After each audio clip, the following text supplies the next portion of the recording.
حضور نبی اکرم صلی اللہ علیہ وآلہ وسلم کے کتنے چچا تھے اور کون کون تھے اور کتنوں نے اسلام قبول کیا؟ بسم اللہ الرحمن الرحیم۔ حضور نبی اکرم صلی اللہ علیہ وآلہ وسلم کے چچاؤں کی تعداد میں مورخین کا اختلاف ہے۔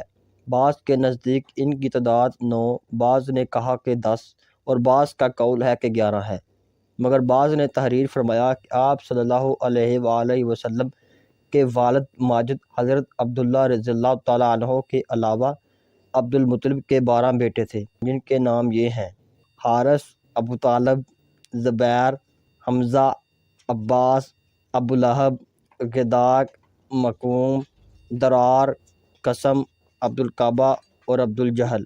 ابو طالب آپ صلی اللہ علیہ وآلہ وسلم کے چچا اور حضرت علی رضی اللہ تعالیٰ عنہ کے والد تھے۔ آپ کا نام عمران یا عبد مناف اور کنیت ابو طالب تھی۔ آپ کے والد کا نام عبد المطلب اور والدہ کا نام فاطمہ بنت عمر تھا۔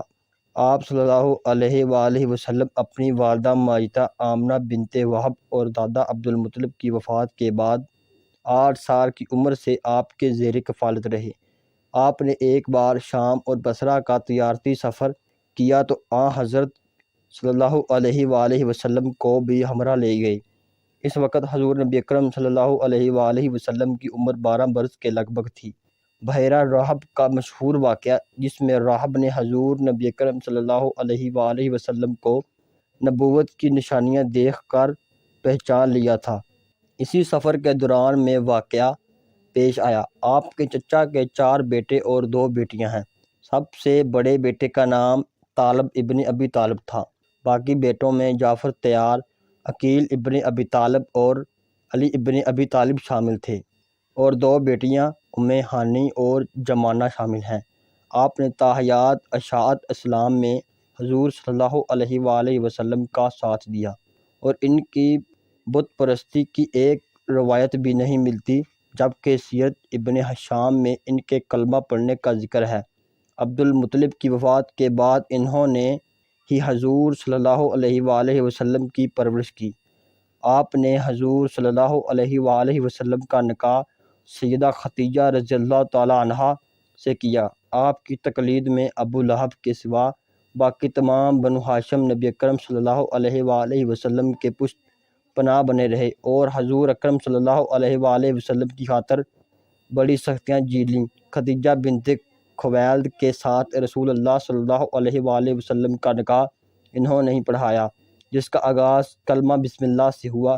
سیرت ابن ہشام کے مطابق وفات کے قریب آپ نے کلمہ اسلام زبان پر جاری کیا تھا، تاہم کئی مورخین آپ کے قبول اسلام کو مستند نہیں سمجھتے اور رسول اللہ صلی اللہ علیہ وآلہ وسلم کا نکاح پڑھانے کو قبولیت اسلام کی دلیل نہیں سمجھتے۔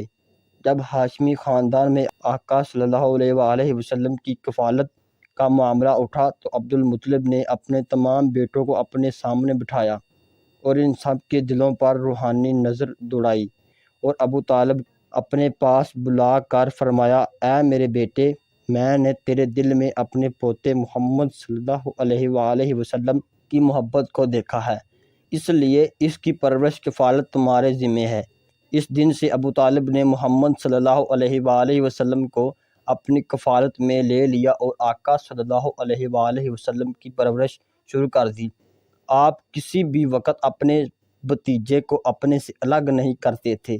آپ کی زوجہ فاطمہ اسد بھی آقا صلی اللہ علیہ وآلہ وسلم سے والہانہ محبت کرتی تھیں، جس کا ثبوت یہ ہے کہ جب ان کا انتقال ہوا تو آپ صلی اللہ علیہ وآلہ وسلم ان کو دفن کرنے سے پہلے ان کی قبر مبارک میں لیٹے اور اپنی نورانی چادر ان کے کفن کے ساتھ لپٹا کر ان کو دفن کیا گیا۔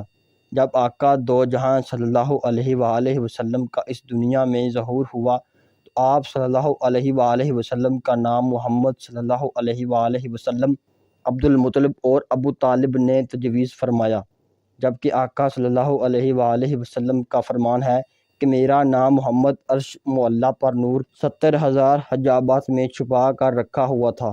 آپ کی وفات کے بعد کفار مکہ نے حضرت صلی اللہ علیہ وآلہ وسلم پر مظالم کی انتہا کر دی۔ آپ کی وفات 619 ہجری میں ہوئی۔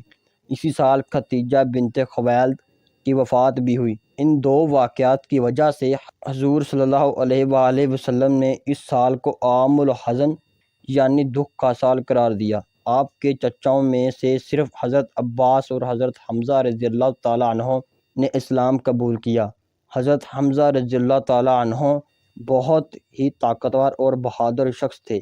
ان کو حضور اقدس صلی اللہ علیہ وآلہ وسلم نے اسد اللہ اور اسد الرسول یعنی اللہ کا شیر کے معزز و ممتاز لقب سے سرفراز فرمایا۔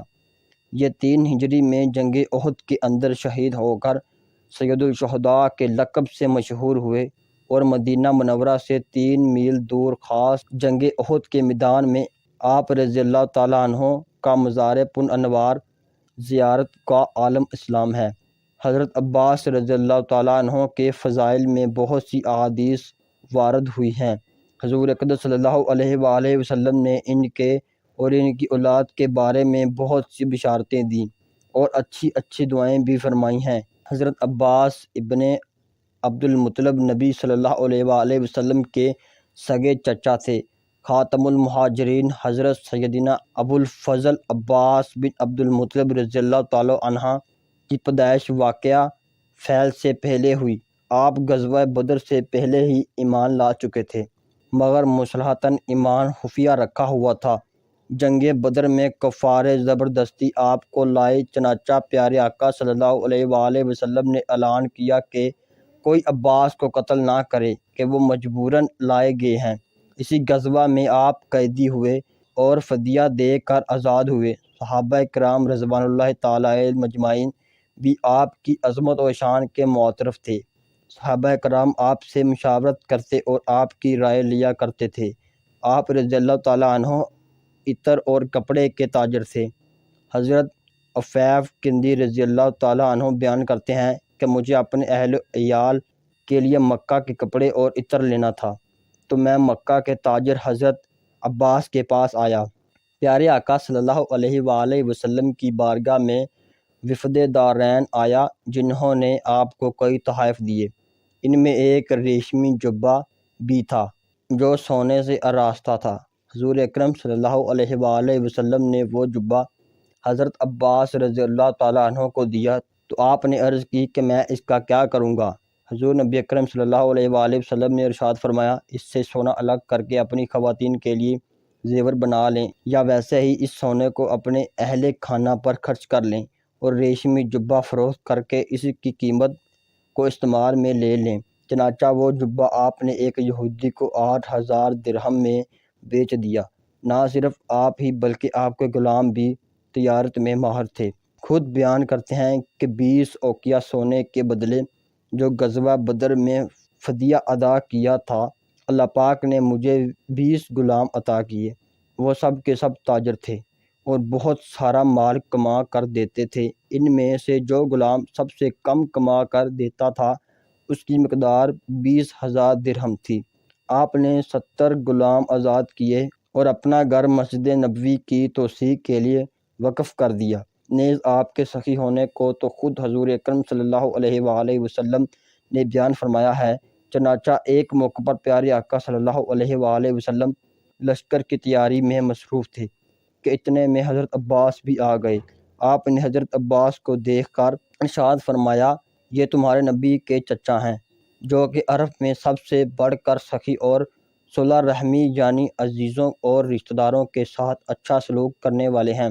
آپ کی وفات 88 سال کی عمر میں ہوئی۔ نماز جنازہ امیر المؤمنین حضرت سیدنا عثمان غنی رضی اللہ تعالیٰ عنہ نے پڑھائی اور تدفین جنت البقیع میں ہوئی۔ سیدنا عمر بن خطاب رضی اللہ تعالیٰ عنہ کا طریقہ یہ تھا کہ جب قحط پڑ جاتا تو سیدنا عباس بن عبد المطلب رضی اللہ تعالیٰ عنہ کی دعا کے وسیلہ سے بارش طلب کیا کرتے تھے۔ دعا یوں کرتے تھے کہ اے اللہ، بے شک ہم تجھے اپنے نبی صلی اللہ علیہ وآلہ وسلم کی زندگی میں ان کی دعا کا وسیلہ پیش کر کے بارش طلب کیا کرتے تھے تو تو ہمیں بارش دیتا تھا، اور اب ہم اپنے نبی صلی اللہ علیہ وآلہ وسلم کی وفات کے بعد ان کے چچا کی دعا کو وسیلہ بنا کر بارش طلب کرتے ہیں، یعنی ان سے دعا کرواتے ہیں، لہٰذا اب بھی تو ہم پر بارش نازل فرما۔ سیدنا انس رضی اللہ تعالیٰ عنہ بیان کرتے ہیں کہ اس طرح انہیں بارش عطا ہو جاتی تھی۔ ناظرین، اگر آپ کو ویڈیو پسند آئی تو اس کو لائک، شیئر اور اسلامی واقعات، اسلامی ہسٹری کے لیے چینل کو سبسکرائب کریں۔ شکریہ۔